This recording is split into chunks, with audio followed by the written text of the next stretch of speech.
If you're not a bot, it's pretty obvious that we are living in a simulation or a game. And in this simulation, the Anunnaki, who are our ancestors, are testing the black nation to see if we are worthy enough of inheriting the cosmos. And this simulation is coming to an end by the year 2030 by a great solar flash. If you wish to ascend, you have to have the blood of the sun and the consciousness of the universe.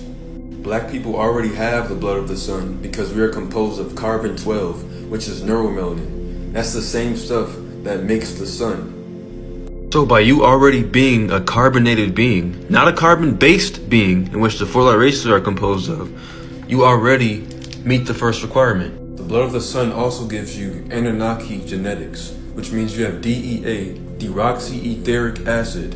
All black people have this. That's why we have Anunnaki features, 9 ether hair, the carbon in our skin, and the neuromelanin all over our bodies, which gives us full access to our pineal glands or our third eye.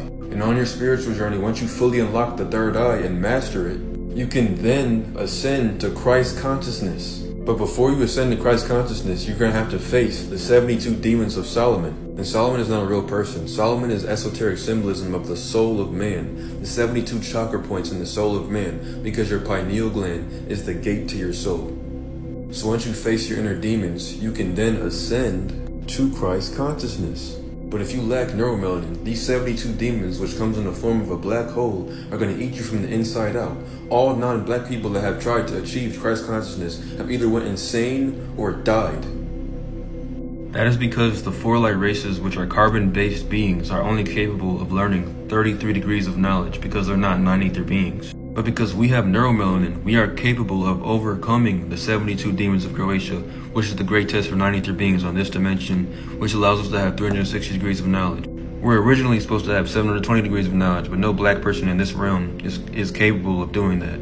So if you choose to be atheist and or cling to the religions that the world order has provided for you to enslave your mind and prevent you from ascending, when that solar flash hits, you're going to be eliminated with the rest of the four light races. But because black people have souls, you're going to get the chance to reincarnate on Earth again. By that time, the Anunnaki will have fully taken it over. You're going to be retrained how to be a god. But for the rest of the black people that use these next 7 years to increase their frequency and consciousness, when that solar flash hits, instead of them dying, they're just going to ascend to the next realm. When a black person dies or ascends, their soul absorbs all of their knowledge and emotions that they have acquired in that life and stores it in your universal Akashic records. That's all the memory that you have in your soul. Live with the consciousness of a god, not a human, because you're not a human. And if you spend your time wisely in these next 7 years, you will be rewarded when that solar flash hits. Peace, gods and goddesses.